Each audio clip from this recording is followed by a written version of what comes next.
Question number 1। इसमें देखो, state whether the following expenses are capital और रेवेन्यू इन नेचर। तो कैपिटल एक्सपेंडिचर वो होते हैं जब हम कोई नई मशीन बाई करते हैं या नया नया हम कोई नॉन करंट एसेट बाई कर रहे हैं और उससे रिलेटेड हम कोई एक्सपेंस कर रहे हैं उस एसेट का प्रोडक्शन कैपेसिटी इंक्रीज करने के लिए या उसे यूज में लाने के लिए यदि कोई हम एक्सपेंस कर रहे हैं तो वो कैपिटल एक्सपेंडिचर है। लेकिन यदि हम normal day to day expenditure कर रहे हैं तो वो रेवेन्यू एक्सपेंडिचर होते हैं। तो फर्स्ट देखो, expenses on white washing and painting of a building purchase to make it ready for use. तो आपकी नई बिल्डिंग है और आप उसे यूज में लाने के लिए हम जो स्टार्टिंग वाला जो वाइट वॉश कराते हैं बेसिक वाला, तो वो है। तो ये होगा कैपिटल एक्सपेंडिचर। ठीक है। फिर 10 सेकेंड पॉइंट है 10,000 spend on constructing platform for a new machine. तो न्यू मशीन के लिए हम प्लेटफॉर्म बनवा रहे हैं तो उस पर ही हम मशीन रखेंगे तो वो यूज हो सकेगी। ठीक है। तो वो भी हमारा कैपिटल एक्सपेंडिचर है। फिर थर्ड है repair expenses incurring for white washing of factory building. तो रेगुलर आपकी बिल्डिंग पहले से चल रही, मतलब पहले से आपका था फैक्ट्री और उसमें आप वाइट वॉश करा रहे हैं तो आपका एनुअल एक्सपेंडिचर है हर साल का। तो ये रेवेन्यू एक्सपेंडिचर है। ठीक है। फिर फोर्थ है insurance premium paid on as renewal premium. तो ये भी आपका एवरी ईयर इंश्योरेंस प्रीमियम देना होता है तो रिन्यूअल प्रीमियम है, रेवेन्यू है। फिर purchase new car capital expenditure obviously. और sixth, wages paid to install a machine. तो किसी भी मशीन को यूज में लाने के लिए, रनिंग में लाने के लिए यदि कोई एक्सपेंस करना होता है तो वो कैपिटल होता है। तो मशीन को इंस्टॉल करने का के लिए यदि कुछ भी एक्सपेंस किया जा रहा है तो वो कैपिटल है। और फिर सेवन्थ है repair carried out on existing. हमारे पास कोई कार है जिसमें हम रिपेयर कर रहे हैं तो वो यदि वो रिपेयर इतना बड़ा है कि उसकी स्पीड को बढ़ाएगा या उसकी परफॉर्मेंस को बढ़ाएगा तो तब वो कैपिटल होगा। अदरवाइज डे टू डे का है तो फिर वो रिपेयर रेवेन्यू एक्सपेंडिचर है। 7, office block of building repainted. तो पेंट किया गया है तो रेवेन्यू है, ये वो उसकी प्रोडक्टिविटी को इंक्रीज नहीं कर रहा है ना।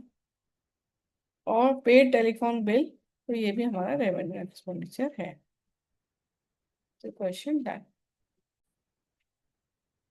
Question number 2, from the following information determine the gross profit for the year ended 31 March 2025।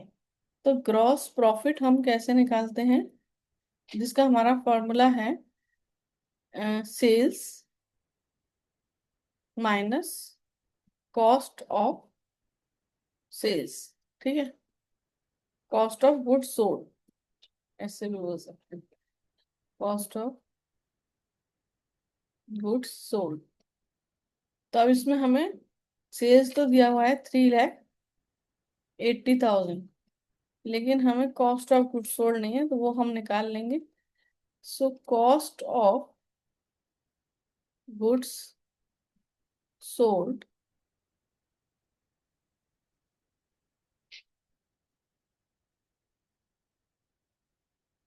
Equals opening stock plus purchase minus purchase return. ठीक है। Plus direct expense minus closing stock.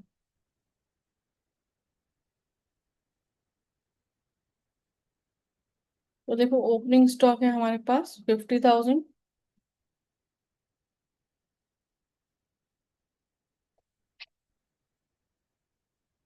Purchase है 2,80,000 और direct expense है freight and packing 20,000 और closing stock है 60,000।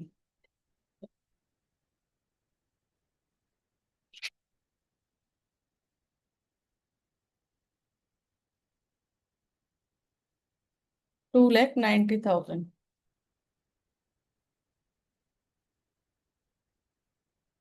तो ये हो जाएगा 90,000 ग्रॉस प्रॉफिट। ठीक है। ये 290 हमने कॉस्ट ऑफ गुड्स सोल्ड में किया तो आ जाएगा 90,000 का देखो इसमें हमने पैकिंग एक्सपेंसेस और सेल्स नहीं लिए हैं 12,000, क्योंकि इनडायरेक्ट एक्सपेंस है, तो इसे हमने डायरेक्ट में नहीं काउंट किया।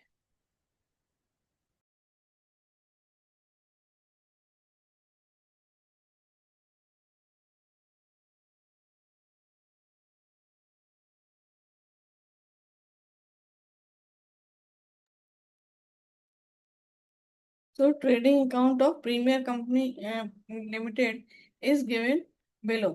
तो ये देखो आपको ट्रेडिंग अकाउंट दिया है, हमें क्लोजिंग एंट्रीज करनी है on the basis of our trading account, also transfer the gross profit to the profit and loss account. तो देखो जो जो लिखा है ना, to opening stock, to purchase, to wages, तो ये सब हमें ट्रेडिंग अकाउंट में डेबिट करना है। Trading account debit to opening stock 89,680, to purchase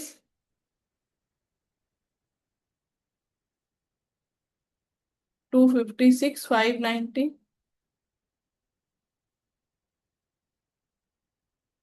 to wages 49,70,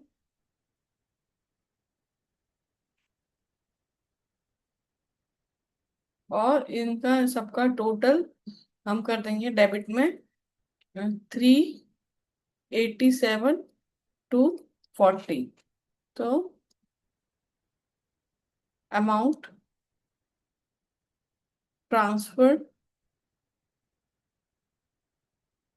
to trading account. ठीक है, फिर जो हमने सेल्स है, सेल्स को ट्रेडिंग अकाउंट में ट्रांसफर करेंगे, तो sales account debit 353,650।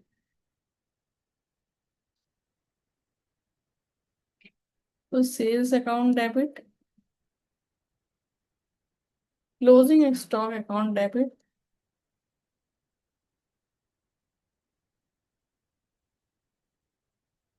Closing stock है हमारा 128960, टू ट्रेडिंग अकाउंट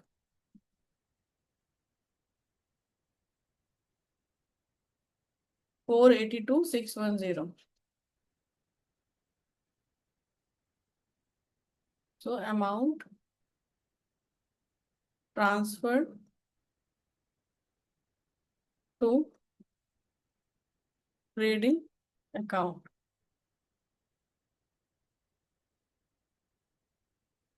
अभी देखो एक ग्रॉस प्रॉफिट है, उसको हमने ट्रांसफर करना है प्रॉफिट एंड लॉस में, 95,370। So trading account debit to profit and loss account 95,370।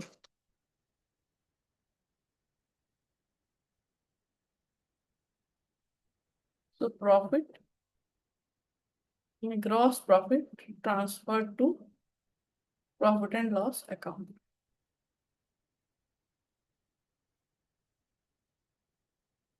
ये हमारा क्वेश्चन हो गया है। ये जो हमने क्लोजिंग एंट्री थी, क्लोजिंग, वो हमने ट्रेडिंग अकाउंट में सब ट्रांसफर किया है।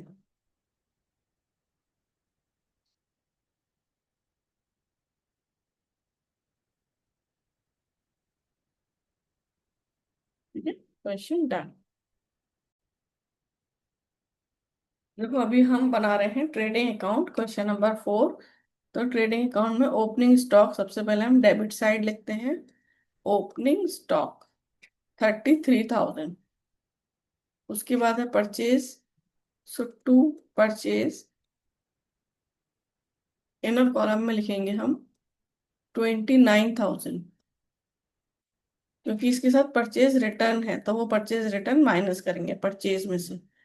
सो परचेज रिटर्न है हमारे पास 2,400। इसको माइनस करके आ जाएगा आउटर कॉलम में 625, 26, 26 आएगा, 26,600।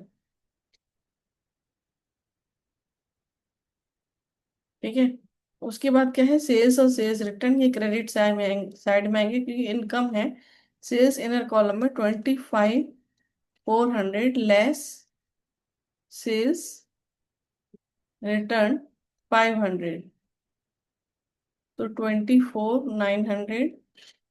फिर देखो क्लोजिंग स्टॉक है तो ये आ जाएगा by closing stock 57,700।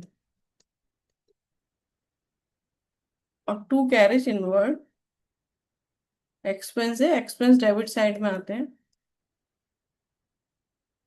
100 rupees. Depreciation, depreciation नहीं आएगा क्योंकि वो इनडायरेक्ट एक्सपेंस है। So to gross profit carried down, तो इन सबको टोटल करेंगे।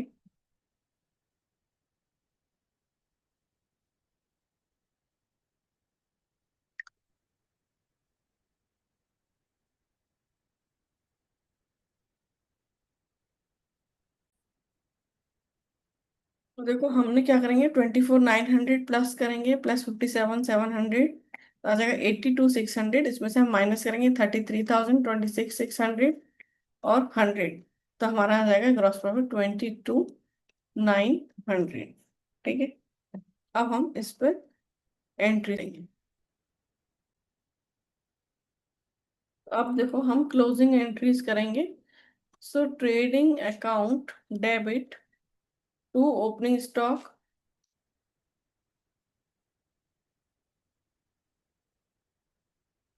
33,000, to purchase 26,600, to carriage inward 100।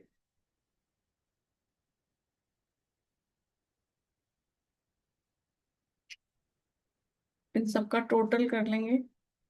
So 700, 59,700। So amount transferred to trading account.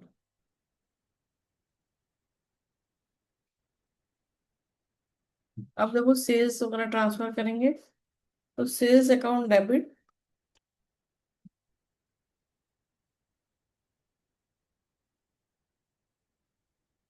Closing stock account debit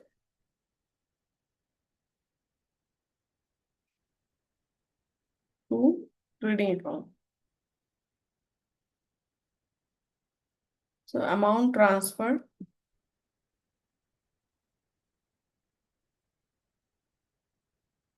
to trading account. तो देखिए सेल्स का अमाउंट कितना था, 24,900, 57,700, 82,600।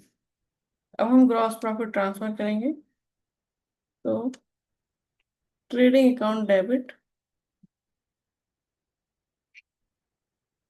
To profit and loss 22,900।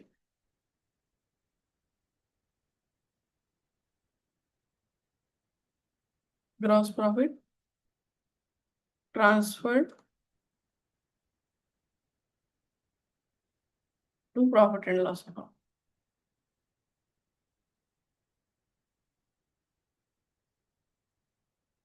Question done.